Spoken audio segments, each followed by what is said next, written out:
صبح يا جدعان. وحشتوني والله يا احلى حبيب. الناس هتسألني انت كنت فين، وانا بصراحة ما عنديش رد. عفوا عن السؤال. مش عايز ادخلكم في الموضوع واشغل لكم فيديو دجاجة تمشي مع صوت موسيقى حزينة، بس الاروش ان انا اروح انا وانت دلوقتي نسمع شوية اغاني علقت معايا الفترة الاخيرة. انا بصراحة مش واخد بالي هي قالت ايه، بس هي كده يعني يعتبر ليها حق. ديسكليمر بسيط. الحلقه النهارده فيها مزيكا وكلمات واداء، بس مايله اكتر للبرفورمانس بتاع الرابرز مش كلماتهم المعقده. يلا بينا.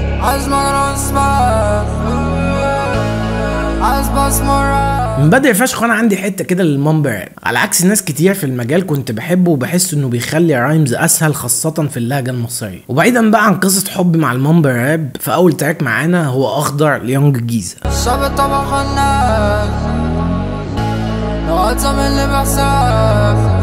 واحدة من أفشخ فلوهات المامبل اللي سمعتها عامة في السين كله، مع بيلد اب ومزيكا شادد اللي بياخدك بعدها على الدروب العظيم ده.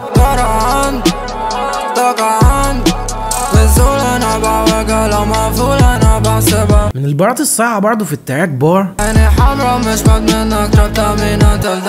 يعني انا مش بوريك العين الحمراء ولا انا متضايق منك، انا بس عامل دماغ. التراك ما فيهوش كلام كتير، بس هو كتراك كامل متاكد انك هتستمتع بيه جدا. ونخش على اللي بعده على طول.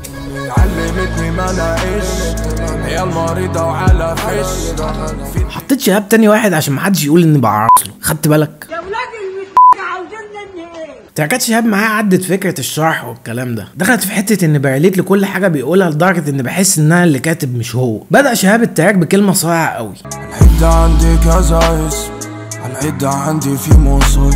وهنا العدة اللي يقصدوا بيها تليفونه، ودي اكتر حاجة ممكن تعرف منها شخص هو مش ملاك وزيه زيك. هتلاقي صور مش عايز حد يشوفها، شتات مثلا بينه وبين حد معين. وغير كل ده الكونتكست بقى، ودي اللي فيها الخلاصة. الكويس، الوحش، الديلر، الظابط، كله هتلاقيه هناك. لسه بس بقول باسم مادي استفتاحية بس عن خطايا. وعشان كده بعدها بيقولك انه شاب، وكل اللي عمله عدى منه بإرادة ربنا صافي من غير قضايا.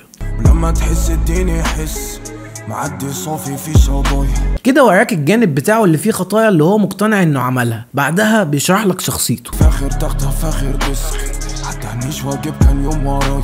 عارف الشخصيات اللي كنت بتقابلها في حياتك بتعمل بلاوي بس بتعرف تسيستم دنيتها مع كل ده، وبيبقوا ناجحين دراسيا كمان. هو بيقول لك ان انا الشخص ده، وبعدها بيرمي لك البار ده. انجح واحد فشل نفسه عمري ما لقيت النص في العصايه. البار ده برغم بساطته الا انك لو مريت بيه هيأثر فيك جامد. بيقول لك برغم دماغه الجهنميه دي كان هو اكتر حد بيقف قصاد نفسه في طريق نجاحه، لانه في تعاملاته كان دغري، او زي ما بيقولوا كده ما عندوش رمادي، هو يا الابيض يا الاسود. وفي مسيرته شاف وشوش الناس وقت نجوميته ووقت وقوعه.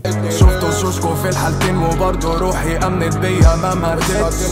بعدها بياخدك على تغيير الدنيا ليه، وبيقول لك هي وصلته لايه.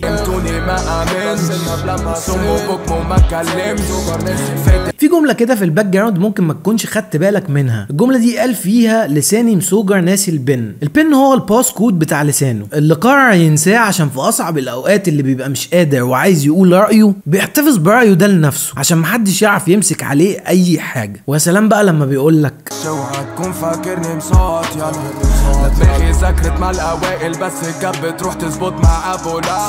دي حته كده للناس اللي قلوبها سودا بقى، ما بتنساش الاساءه ليها مهما عدى وفات عليها. التراك فعلا مليان، ولو ان الكلمات واضحه جدا ومش محتاجه، بس قدر يشغل حاجه جوه عندي عشان اتكلم عليه. ومن هنا نطلع السعوديه، واحد من الناس اللي حطت نفسها في حته مختلفه خالص، وهو دكتور سليم.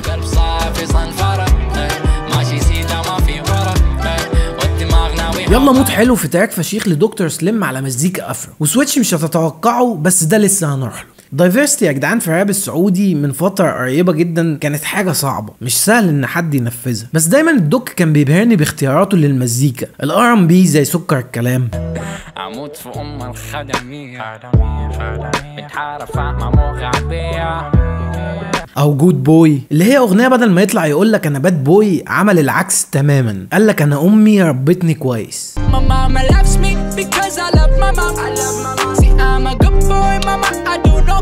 وانه جاي الدنيا عشان يسيب سيرة حلوة فيها قبل ما يمشي. بندم عشان في كتابي في أسوأ حكاية، لا تقول دنيا سخيفة هي بداية النهاية. ونرجع بقى لكله سيطرة والمود اللذيذ اللي بيدخلك فيه، اللي هو اصلا كله نابع من دماغه الرايقة اللي مش عايزة نوش حواليها. يا خلي كله سيطرة، روقان ما في شوشرة، والدماغ ناويها طرد. وعنده ثقة في نفسه وعارف انها كده كده كلها تحت السيطرة. وهنا نخش على المزيكا الشرقي اللي بتدخل، وهو بيشرح لك انه ما بيستحملش الناس اللي بتفرض نفسها او بتشوف نفسها على الخلق. حلو ثقيل يهوى العنطزة، وقلبي مغاوي شيل الثقل ده، ما تخف يا لذيذ وجه البومة، وان الدنيا ابسط من كده بس اللي يفهم. دي بقى على ضمانتي انك لازم تخش تشوف اغاني اكتر لدكتور سليم عشان هتتبسط. واخيرا حته كآبه بقى كده، عشان الانسان ما ينفعش يعيش من غير السخن والساقع، وده اللي بيدي الحياه طعم من الاساس. الولا بوستي وانف از انف. الاغنيه دي بوست مالون بيشرح فيها مشكلته اللي كانت مع ادمان الكحول، والالبوم كله عامه بيوري الجمهور حته منه ما كانتش ظاهره للعلن، واللي من اسمه بتفهم هو رايح فين. واسم الالبوم هو اسم بوست مالون الحقيقي، مش زي ما بيقولوا الستيج نيم بتاعه او اسمه الفني يعني، واسمه هو اوستن. المهم نرجع للاغنيه، وهي مزيج ما بين حبه البنت وادمانه للكحول. وفي الاغنيه بيستنجد بحبيبته انها ما تسيبوش في الحته اللي هو فيها دي، وانها ترجعه للمكان اللي بيحس فيه بالامان اللي هو بيته.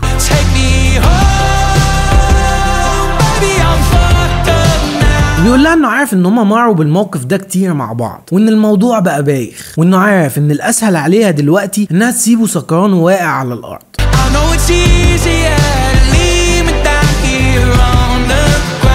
وعارف انها شافت منه كفايه. وتاني فيرس من الاغنيه بيبين تناقضات المشاعر جواه وهو في حاله عدم الوعي.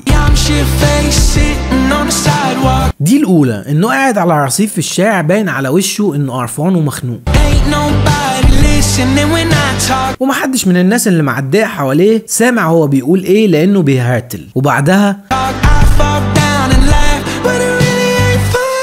بيقع من على الرصيف وبيضحك، وهو من جواه عارف كويس ان مفيش اي حاجه من دي مضحكه. عايزك بقى لو رحت سمعت الاغنيه تروح تشوف وهو بيغنيها لايف في برنامج اسمه تايني ديسك كونسرت، والبرنامج ده صوته كان رايح فيه خالص بسبب تور كان بيعمله حوالين البلاد. بس برضو اضمن لك ان انت هتتبسط لانه كان الموضوع روق قوي. وبكده يبقى الحلقه خلصت، ودينا بنحاول للمره المليون اننا نلتزم، بس ممكن ما تجيش معانا. بس برضو الاكيد اننا مش رايحين في حته. احلى مسا على كل الناس، وعلى امل انه يتبع. نزول انا بعوق لو ما فول